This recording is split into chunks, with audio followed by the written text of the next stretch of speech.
Thank you, Mr. President. This is a joint statement with Geneva International Center for Justice. Ladies and gentlemen, the advancement of women's rights has concerned the United Nations since the organization's founding. Nevertheless, violence continues to affect the lives of millions of women worldwide, and armed conflicts are among those factors that render women particularly vulnerable. Such has been the case of Iraq, where following the invasion in 2003, women's rights have been hit on all levels, and women are now fighting for rights they used to have achieved 40 years ago.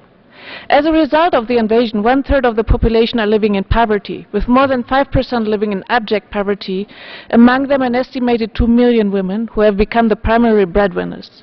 These women belong to the most vulnerable of the population. Often they queue at doors at social welfare offices, waiting to retrieve insufficient payments, yet due to corruption and maladministration, applicants often find it impossible to obtain the documents. With 83,000, the number of women registered for state aid remains shockingly small compared to those million in need. The lack of financial resources, no access to healthcare, education or security further adds to their plight. One of the most insidious results of the invasion is the high increase of sexual exploitation.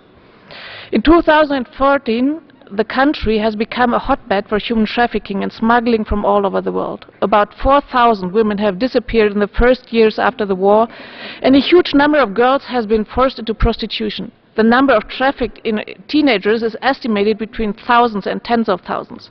Often the victims, the government's only response is to throw them in prison, where women live a nightmare beyond imagination. Torture and ill treatment, including the threat of or actual sexual abuse, sometimes in front of relatives, are a common practice.